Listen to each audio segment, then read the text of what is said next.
a todos, ¿cómo va? Mi nombre es Maca y en la clase de hoy vamos a estar resolviendo el final de biofísica que se dio en el intensivo de verano la semana pasada. Biofísica, cátedra si sale. Vamos con el punto 1. Dice, se utiliza el laboratorio remoto de caída libre para medir el tiempo de caída de una pelota de 10 gramos de masa y 2,5 centímetros de diámetro cuando ésta se deja caer desde el reposo hasta el piso desde 3 alturas diferentes.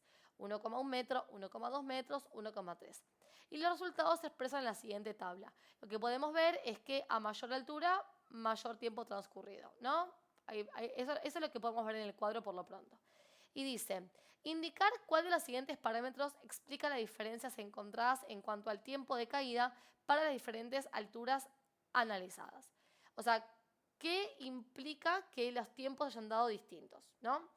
Entonces dice, la posición final, no, porque todos llegan a la misma posición final, que es el piso, así que no tendría sentido que la posición final sea un determinante. La posición inicial diría que sin duda, porque a mayor altura, mayor tiempo para caer. Porque tengamos en cuenta que en una caída libre, la aceleración del movimiento es la gravedad. La gravedad que es 9,8 metros sobre segundo al cuadrado. Y para todos los cuerpos, esa es la aceleración. O sea que aumenta su velocidad al mismo ritmo el cuerpo que cae. Ahora, esa velocidad va a aumentar acorde a la distancia que tiene que recorrer. Si tiene mayor distancia, entonces va a aumentar más la velocidad porque todavía tiene más para caer, más espacio para caer, pero el tiempo transcurrido también va a ser mayor. O sea, va a llegar al piso con una velocidad final superior el que recorra mayor distancia. A mayor distancia, o sea, a mayor altura, mayor velocidad final. Entonces, a mayor altura, mayor tiempo de caída y mayor va a ser la velocidad de impacto con el suelo. Así que la posición inicial, desde ya que es el determinante de que el tiempo sea mayor cuanto mayor es la altura. De hecho, lo primero que dije al leer el cuadro fue, fíjate que cuanto mayor es la altura inicial, mayor es el tiempo. Bueno, medio que estamos respondiendo con tan solo ver el cuadro. Después dice, la velocidad inicial no, porque todas parten del reposo, así que si la velocidad inicial fuera el determinante, todos deberían haber caído al mismo tiempo. No. Dice, la aceleración, lo mismo, la aceleración es igual para todos, gravedad, así que tampoco. Y la masa y el diámetro, que se llama dimensiones del cuerpo, no influyen en la caída. Punto 2, dice, se utiliza un laboratorio remoto de ley de Snell para medir ángulos de incidencia y refracción entre el aire, considerar n igual a 1, y tres medios diferentes, medio 1, 2, 3. A partir de los datos obtenidos, se grafica el seno del ángulo incidente en función del seno del ángulo de refracción. Ok, perfecto. Y dice, indicar cuál de las siguientes relaciones entre los índices de refracción de los diferentes medios. O sea, tenemos que analizar cómo son los índices 1, 2 y 3 entre sí. A ver, acá lo que dice es que la refracción, o sea, incide en el aire y se refracta en uno de estos medios, digamos, ¿no? Entonces, la fórmula sería de la ley de Snell, N1 por el seno del ángulo incidente igual a N2 por el seno del ángulo refractado. N1 es el índice del aire, porque de ahí viene el rayo, así que acá esto valdría 1 por la consideración que nos dan acá al respecto. Así que ahí tenemos la estructura general de lo que modelizaría este gráfico que todavía ni me paré a leerlo. Ahora, yo lo que quiero comparar son los N2. Que en realidad yo le puse N2 acá porque sería el N de la refracción, pero este va a ser N1, N2 o N3 según en qué medio se refracta el rayo, ¿sí? Entonces, lo que tengo que pensar es que si yo quisiera despejar esto, el seno del ángulo refractado pasa dividiendo y me queda seno de ángulo de incidencia por 1, que es seno de ángulo de incidencia, dividido seno del ángulo refractado es igual a, bueno, N1, N2 o N3, o sea, el N de la refracción. Muy bien. Lo mejor que podemos hacer a la hora de leer un gráfico es tomar un dato como constante, puede ser o el seno del ángulo de refracción o el seno del ángulo incidente, y ver cómo varía la otra variable. Yo en el gráfico justamente tengo seno de ángulo de refracción, que sería el denominador de esta fórmula, y tengo seno de ángulo de incidencia, que es el numerador de la fórmula, y, bueno, esto lo voy a poner con otro color, sería el eje vertical de esta representación. Entonces, digo, bueno, tomo como constante algún seno de ángulo de incidencia, por ejemplo. Me paro, no sé, el de 0,4. ponele. O más arriba que se ve un poco más separado y es más cómodo. Me pone el 0,7, por ejemplo. Y voy a ver qué pasa con el ángulo refractado para ese ángulo de incidencia específicamente en los distintos medios. ¿Cómo lo veo? Trazo una línea horizontal y veo dónde toca a cada uno de estas rectas. A esta la toca acá, a esta acá y a esta otra acá. O sea, lo que veo es que para la primera, que sería para N1, este sería el seno del ángulo de refracción. Para el N2, este sería el seno del ángulo de refracción para el mismo incidente, o sea, para el mismo valor de ángulo de incidencia. Y este vendría a ser el valor del seno del ángulo refractado para el tercer medio. O sea que el seno del ángulo refractado para los medios crece de 1 hacia 3. O sea, el seno del ángulo en 1 es menor que el seno del ángulo en 2 y es menor que el seno del ángulo refractado en 3. Eso es lo que veo en el gráfico, que serían estas tres rayitas de acá. ¿Sí? Este sería el seno del 1, este es el seno del 2, este es el seno del 3 y cumple con esta proporción.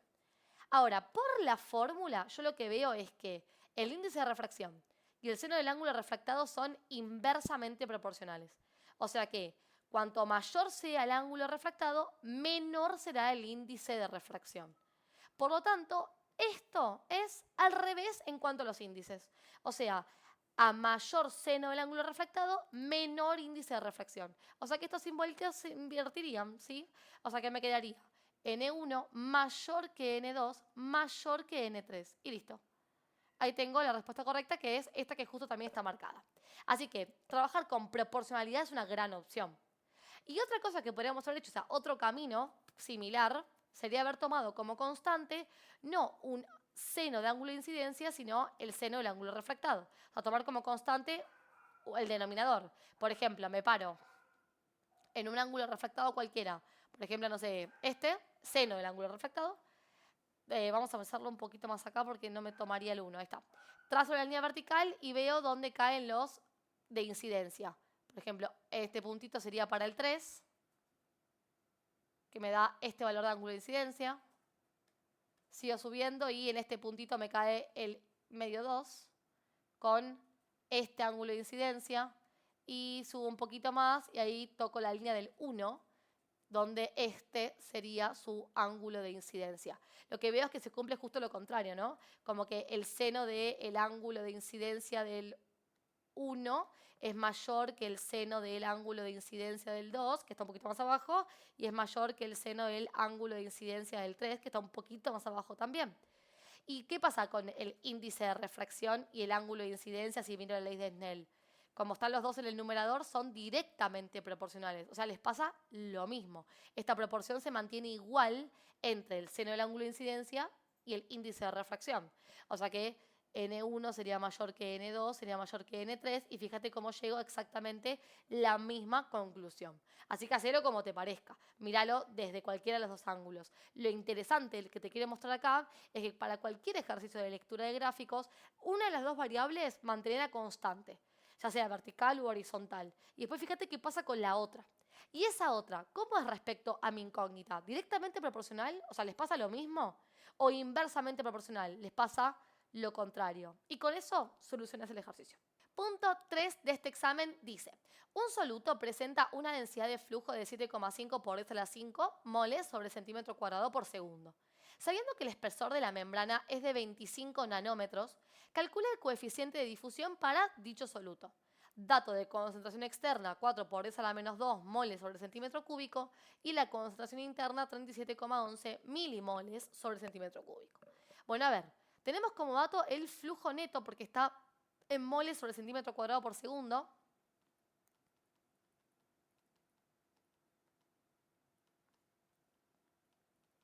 Nos da el espesor de la membrana, que es de 25 nanómetros. Y como tengo que usar centímetros, primero voy a pasar de nanómetro a metro, porque eso es súper fácil. Simplemente con reemplazar nano por 10 a la menos 9, haces el pasaje. Te queda 25 por 10 a la menos 9 metros. Y ya tenés el pasaje a metro. Pero como yo lo necesito en centímetros, voy a multiplicar por 100 para pasarlo a centímetros. Y si yo hago 25 exponencial menos 9 por 100, esto me da 2,5 por 10 a la menos 6 centímetros. Ahí tendríamos la unidad correcta para el espesor de la membrana. Nos pide el coeficiente difusivo y nos dan como dato la concentración externa, que está en la unidad correcta, 4 por 10 a la menos 2 mol sobre centímetro cúbico, es la unidad en la que lo tenemos que usar. Y la interna me la da en milimol sobre centímetro cúbico. El centímetro cúbico correcto, pero tiene que ser moles. De vuelta, así como nano lo convierto en por 10 a la menos 9, mili, este prefijo de unidad, lo puedes convertir en por 10 a la menos 3. O sea, esto quedaría 37,11 por 10 a la menos 3 mol sobre centímetro cúbico. Entonces quedaría 37,11 por 10 elevado a menos 3, que me da 0,0371 mol sobre centímetro cúbico. O lo puedes dejar de notación científica, como vos quieras. Bien, planteamos una fórmula de difusión que contenga todas estas variables, y es la de flujo neto. Esta que dice flujo es igual a constante difusiva multiplicado por variación de concentración dividido por espesor de la membrana. Como yo quiero despejar esto, voy a pasar el espesor multiplicando y la variación de concentración dividiendo. Me queda flujo por espesor dividido variación de concentración igual a coeficiente difusivo. Y ahora es reemplazar y ya está. O sea, ya con eso hago la cuenta. Entonces, flujo me dio 7,5 por 10 a la menos 5 mol sobre centímetro cuadrado por segundo. Espesor, 2,5 por 10 a la menos 6 centímetros. Y la variación de concentración es concentración mayor menos concentración menor. De estas dos, la mayor es esta, porque si yo lo paso a decimales, esto sería 0,04. Fíjate que comienza la menos 2, quiere decir que en el segundo decimal ya tenemos el numerito, mol sobre centímetro cúbico. Así que este valor es mayor que este comparando decimal a decimal, va primero el 0,04. Y le resto el 0,0371 mol sobre centímetro cúbico. Y te voy a dar un tipcito. Ponele que no supiste pasar de notación científica a decimal puro, no hay problema. Hacé la resta entre esto y esto en un orden y en el otro. El que va es el que no te da negativo, ¿sí? Porque los dos órdenes, las dos restas, ya haga esto menos esto, o al revés te van a dar el mismo número, pero uno de los dos te va a dar negativo. Bueno, ese no, el positivo, ¿sí? Bueno, a ver, hagamos cuentitas. Tenemos 7,5 exponencial menos 5 por 2,5 exponencial menos 6 dividido y entre paréntesis la resta. 0,04 menos 0,0371. 6,5 por 10 a la menos 8. Y en cuanto a la unidad, porque acá tenemos bastante, ten en cuenta que en el numerador tenés mol sobre centímetro cuadrado por segundo por centímetro. Vamos a copiarlo acá. Y eso está siendo dividido por mol sobre centímetro cúbico, que lo podemos escribir multiplicando pero invertido. O sea, como centímetro cúbico sobre mol. Acá se me van los moles, se me cancelan un centímetro cuadrado del denominador con centímetro cuadrado en el numerador. Podría, por ejemplo, simplificar este centímetro y uno de acá que me queda al cuadrado, ¿sí? Y fíjate que me queda en el numerador centímetro cuadrado y en el denominador segundo, que es la unidad del coeficiente difusivo. Así que listo, ahí tenemos el punto 3 terminado. Un pasaje de unidades y el planteo de la fórmula. Y listo. Punto 4 de este examen. Y si hasta acá te viene gustando la clase, me puedes dejar un me gusta, te puedes suscribir a mi canal, que eso me ayuda un montón. Y déjame en comentarios si te viene sirviendo la clase o si tienes alguna duda, que yo te respondo en cuanto pueda. A ver, dice, se tiene un circuito eléctrico conectado a una batería de 9 volt que consta de 3 resistencias de 300 ohm cada una, que se disponen de forma tal que 2 de estas se encuentran conectadas en paralelo entre sí, R1 y R2, y en serie con la tercera. Calcular la caída de tensión en R3. A ver, dibujemos. Tenemos a R1 en paralelo con R2.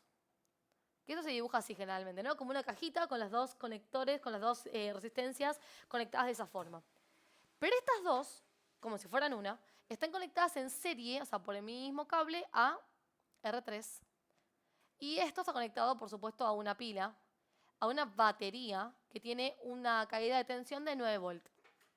Bien, todas las resistencias tienen una amplitud de 300 ohm Y me piden que calcule la caída de tensión, o sea, el voltaje de R3. Bien, para eso tenemos que arrancar sí o sí agrupando las resistencias en una sola para encontrar la R total, que es la que va a poder jugar con el 9 volt, porque si no, no voy a poder tener eso como dato o usarlo como dato. Así que paso 1 encuentro la R total. Para eso voy a agrupar R1 y R2 en serie, como el paralelo, perdón, como el ejercicio lo indica, y se formaría R12, la R total del paralelo. Para eso haría 1 sobre R12 es igual a 1 sobre R1 más 1 sobre R2.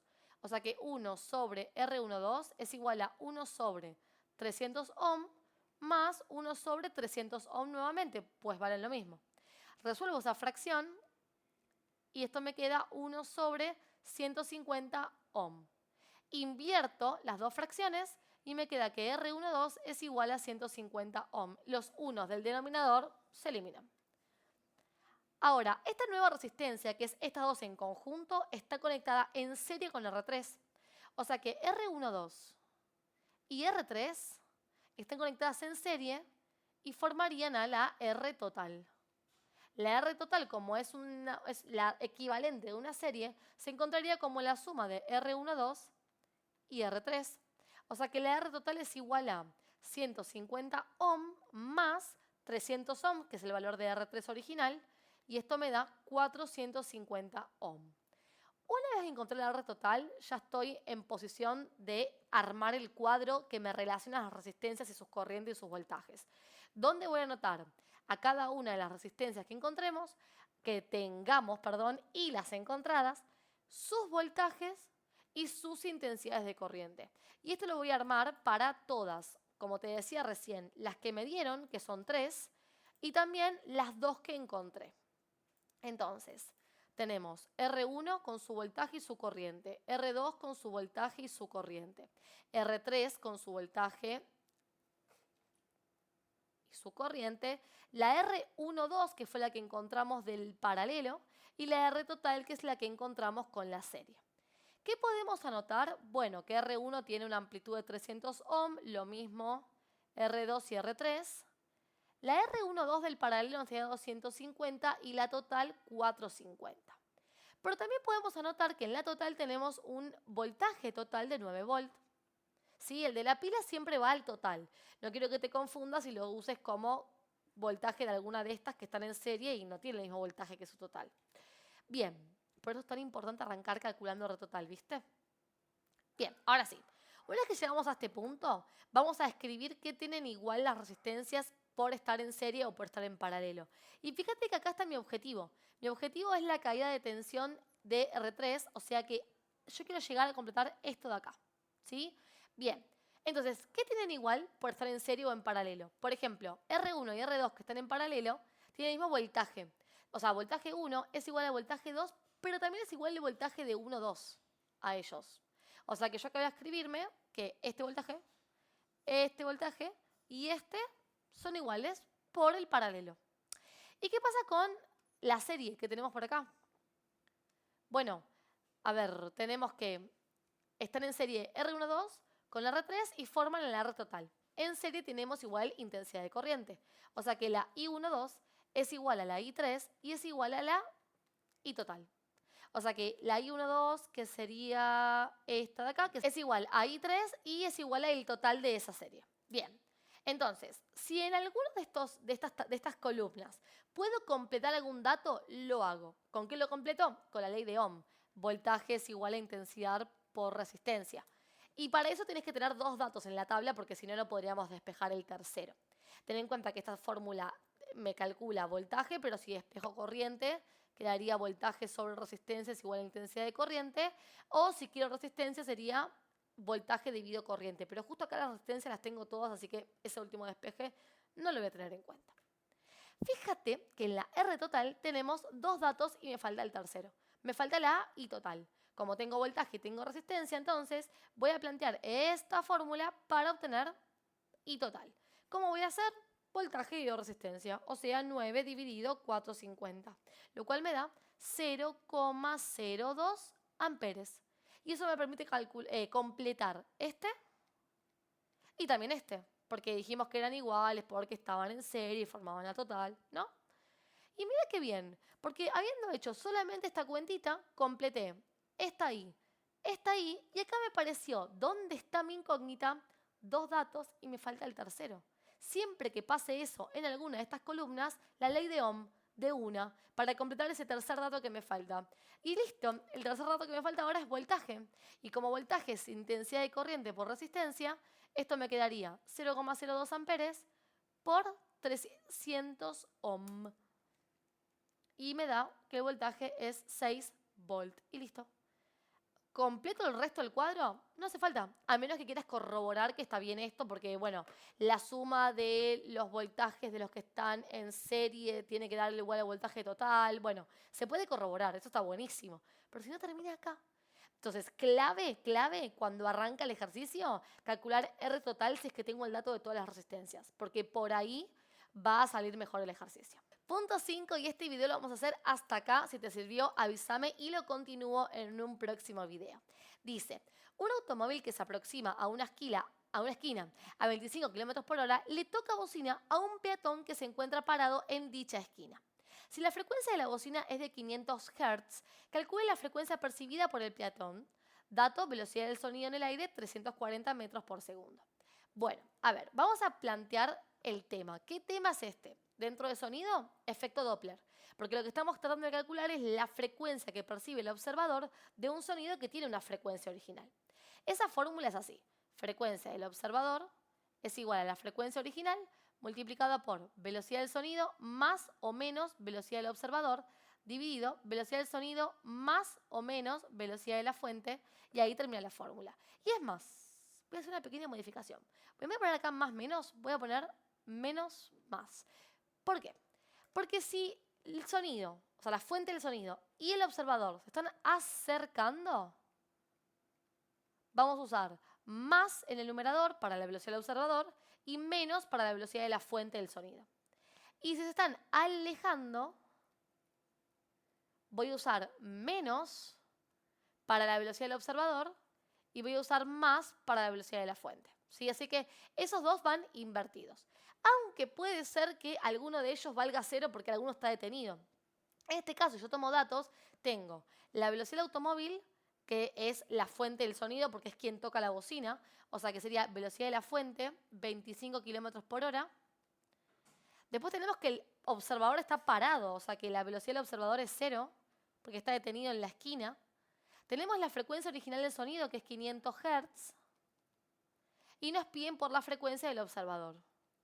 Y también tenemos la velocidad del sonido en el aire, que es 340 metros por segundo.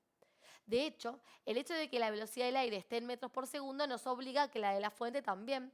Así que voy a multiplicar por 1000 y dividir por 3600 para pasar el kilómetro por hora a metro por segundo, como hacemos en cinemática. Hago 25 por 1000 dividido 3600 y esto me da 6,94 metros por segundo. Bueno, reemplacemos entonces. A ver, frecuencia real 500 Hz. Por velocidad del sonido 340 metros por segundo. Frena un segundo. ¿Se están acercando o se están alejando? A ver, dice, un automóvil se aproxima a una esquina y le toca bocina a un peatón que se encuentra parado en dicha esquina. Se están acercando porque dice se aproxima, no se aleja. Así que iríamos positivo el numerador y negativo el denominador. Más, bueno, justo la velocidad del observador es 0. Dividido por, y después tenemos la velocidad del sonido nuevamente, y dijimos que usamos menos en el denominador la velocidad de la fuente, que es 6,94 metros por segundo. La fuente del sonido, recordemos que era el auto que tocaba la bocina. Y bueno, a ver, hagamos cuentitas. ¿Qué tenemos? Numerador, 500 por 340 más 0, o sea, 500 por 340. Y al denominador, 340 menos 6,94. Esto me da una frecuencia de 510 Hz. Y listo. Ahí tenemos la respuesta de este ejercicio. Sí, 42. Si usamos decimales daría 510,42. Bien, hasta acá esta clase y como te decía, si querés que haga estos ejercicios para hoy, avísame y los resuelvo en un próximo video.